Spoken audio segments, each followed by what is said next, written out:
गरीब मजदूरों के जीवन से खिलवाड़। प्लास्टिक फैक्ट्री में गैस लीकेज। आंखों की रोशनी। कंपनी के जिम्मेदार बन रहे बेपरवाह। कोरोना संकट के बीच कई अप्रत्याशित घटनाएं सामने आ रही हैं। कोरोना की वजह से जहां लोगों का घर से निकलना मुश्किल हो रहा है, वहीं कुछ कंपनियां सीमित संख्या में मजदूरों से काम तो करवा रही है, लेकिन उनकी सुरक्षा का ध्यान नहीं रख रही है।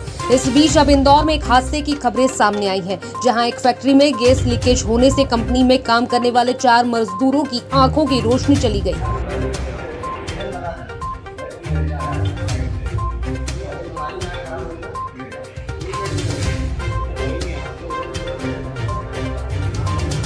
सांवेर रोड स्थित फैक्ट्री में गैस लीकेज होने से 4 मजदूरों की आंख की रोशनी चली गई। घटना बाणगंगा थाना क्षेत्र में सांवेर रोड स्थित प्लास्टिक कंपनी सत्यमित्र की है। पीड़ित के परिजनों ने घटना की जानकारी अखिल भारतीय बलाई महासंघ के राष्ट्रीय अध्यक्ष मनोज परमार को दी, जिसके बाद समाज के नेता ने अस्पताल में भर्ती कराया।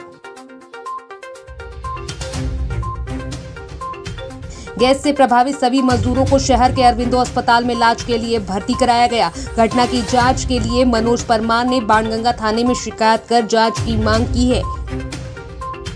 कल जो है सांवेर रोड स्थित सत्यमित्र प्राइवेट लिमिटेड कंपनी में काम करने वाले हमारी समाज के 4 मजदूर दीपक, विकास और योगेश के साथ में एक घटना घटी है। जो वहाँ पर काम करते वक्त केमिकल गैस का रिसाव हुआ, जिससे उनकी आंखों की रोशनी चली गई।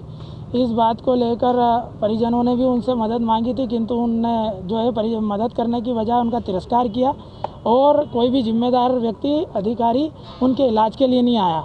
अंततोगत्वा उन्हें रात को हम जो है अरविंदो हॉस्पिटल लेकर गए थे और उनका वहाँ पर इलाज के लिए जो हमने भर्ती करवाया है, चारों मजदूरों को आँखों से दिख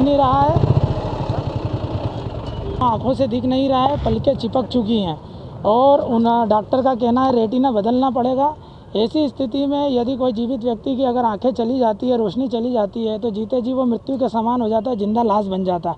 आज उस परिवार में उनके बच्चों का क्या होगा, उनके परिजनों का क्या होगा। घर में कमाने वाले एकमात्र व्यक्ति वो मजदूर थे। गरीब परिवार है, मजदूर परिवार है। ऐसी स्थिति में उनकी मदद आर्थिक रूप से भी होना चाहिए और गैर जिम्मेदार जो लोग हैं, जब पंकज खंडेलवाल और राजू खंडेलवाल उसके मालिक हैं सत्यमित्र कंपनी के, तो उनको जिम्मेदारी लेना चाहिए थी, बाकी उन्होंने नहीं ली। इनकी सुरक्षा का साधन होना चाहिए था, रक्षा सुरक्षा होना चाहिए थी, बीमा होना चाहिए थी, बीमा पॉलिसी होना चाहिए थी। इसके अलावा उनके पीएफ भी होना चाहिए थे, जो कि नहीं है। इस कारण हम जो है पंकज खंडेलवाल और राजू खंडेलवाल के खिलाफ आवेदन दिया है कि इनके खिलाफ जो है प्रकरण दर्ज किया जाए, आपराधिक प्रकरण दर्ज करके इनकी गिरफ्तारी की जाए, क्योंकि इनकी लापरवाही के कारण ही आज हमारे 4 मजदूर आंखों से बेओझल हो चुके हैं। मजदूरों को हॉस्पिटल में किसने भर्ती कराया? मैंने कराया है। अरविंदो हॉस्पिटल में चारों मजदूरों को भर्ती कराया। योगेश मालवी, संजय मालवी, दीपक मेवाड़ा और विकास कोसेर करके 4 ने क्या आश्वासन दिया? डीआईजी साहब ने वो कार्रवाई करने का भी कहा है और आर्थिक रूप से मदद करने के लिए कलेक्टर साहब से चर्चा करके वे मदद करवाएंगे, ऐसा भी आश्वासन माननीय डीआईजी साहब ने दिया है। बाकी हमारी मांग है कि जो आरोपी है, जो कंपनी के मालिक हैं पंकज खंडेलवाल और राजू खंडेलवाल, इनके खिलाफ आपराधिक प्रकरण दर्ज होना चाहिए, इनकी गिरफ्तारी होना चाहिए, ताकि किसी दूसरे मजदूर की आंखें नहीं जाएं। आपका नाम और पद? मैं मनोज परमार, राष्ट्रीय अध्यक्ष अखिल भारतीय बलाई महासंघ। कंपनियों द्वारा खुलेआम मजदूरों का फायदा उठा रही, लेकिन कंपनी द्वारा कार्य कर रहे श्रमिकों का बीमा तक नहीं कराया जा रहा। बहरहाल अब सवाल ये उठता है कि आम लोगों की सुविधा के लिए सरकार जहां तरह तरह की योजनाएं चला रही है, वहीं कंपनियां मजदूरों से काम करवा रही है। ऐसे में ये कंपनी इसके लिए कितनी जिम्मेदार है, अब देखना होगा। इस मामले में प्रशासनिक अधिकारी क्या कार्रवाई करते हैं। Bureau report, good evening news, Indore.